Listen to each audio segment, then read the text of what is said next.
Welcome to this Killik Explains finance video. This week, a key date for young parents in particular, 4th of October 2018. Remember that date, I'll come back to it. Here's why it matters.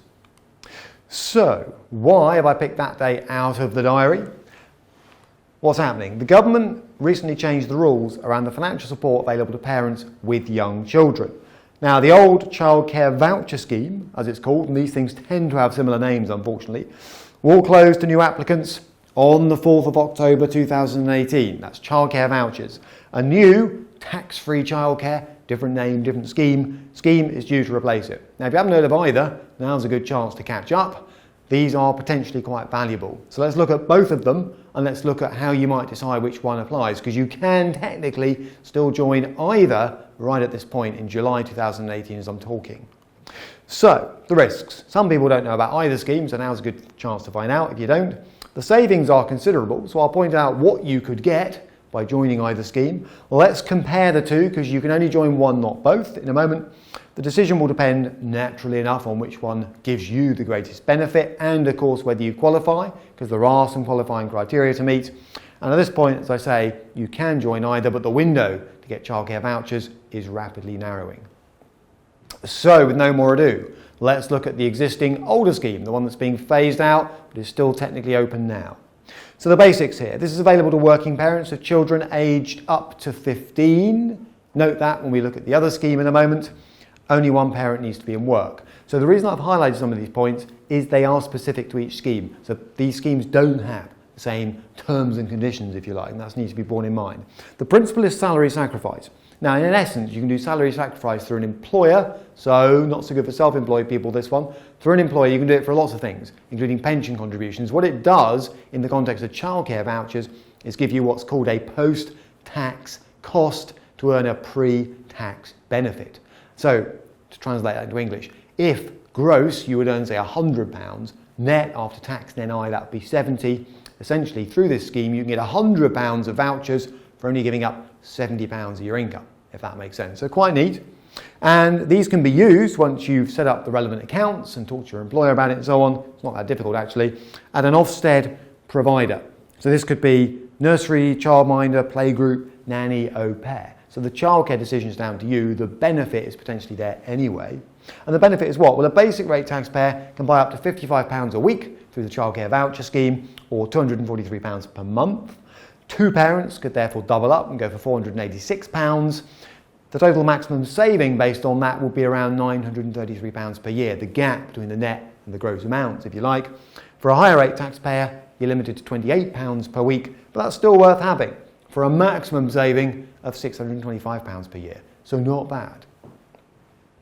Now, who will these suit? And this is not definitive, but in my view, who are these likely to suit? Couples where one parent doesn't work. And there are some differences between the two schemes, which is why I'm highlighting these points.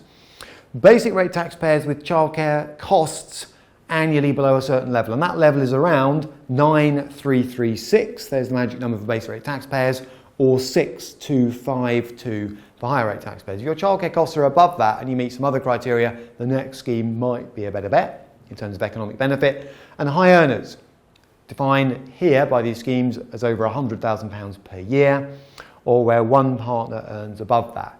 And the reason is that under the new scheme, you could be excluded on that basis. So, what is the new scheme? Now remember, you can still get childcare vouchers, as I'm talking right now, July 2018, but they are going to be phased out. So soon, this will be the only thing available. So what is it?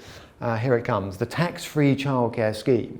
Now, designed to simplify some of the aspects of the previous scheme, but there are some catches to watch out for. It's been available from April 2017, so it's not brand new as I'm making this video. Eligible families can use the scheme to pay up for childcare for children up to the age of 12. So a slightly lower ceiling on this one. And the way it works is pretty simple in a way. The government will contribute to the right online account 20p for every 80p from a family. So there's the relief. Basic rate relief, as some people would call it, and it's available to all qualifying parents. All right, and a word or two about that. Both need to be in work, whether employed or self-employed. That's one condition, and both earning less than £100,000 annually. There's another condition. So compare and contrast to the previous scheme I mentioned. The benefit. So you can pay up to £8,000, not into anything, into the relevant online childcare account. They're not too difficult to open. Other family members and friends can contribute, and then the government will put a maximum of £2,000 on top of that. All right. Now, just be careful in terms of how you drip money into this account, because the maximum top-up is £500 from the government over 3 months. Just be a little bit careful there. But the benefit is the same for all. So I don't need to do a slide on, well, basic rate taxpayers get a maximum of this, higher rate taxpayers get a maximum of that. The benefit is sort of universal in that sense with this one. Now, who will this suit then? And these are the bare bones. There's more information available on both schemes elsewhere. So self-employed parents, for the simple reason that childcare vouchers you can't do unless you've got an employer that offers the scheme. Parents with more than one child and high childcare costs. High defined as above, if you like, the numbers on the equivalent slide earlier on. And couples where neither partner earns over £100,000 because of the restriction if you do. Okay, going to finish off with a few other bits and pieces to know while we're in the area, while we're here as it were. So one of them is that 15 hours of free childcare provided by the state for 3 to 4 year olds. Getting yourself registered for that 3 to 4 year old extra benefit from the state is not difficult. That's a given. That's aside from anything else I've mentioned so far in the presentation. Childcare tax credits may also apply if your family income is below £46,000. If you think that's you, then be aware there is another benefit available which I haven't talked about directly, and that will still be available under the new scheme. And there are no new entrants, just to reiterate the point, the title of the slide and this presentation for childcare vouchers after the 4th of October 2018. So if you think that might be a better scheme for you, you need to get organised pretty quickly, take a look at it and get applying through your employer. Okay, covered a lot of ground there. If you're wondering where you can find out some more information about some of these schemes that I've mentioned, well, there is my guide, How to Save and Invest for a Family. It's available at killik.com/how-to in digital format if you'd like a copy of that one. And then the usual email address for any queries on the current video, editor@killik.com. And if you want to watch videos on related topics, and there are a few out there, killik.com/learn.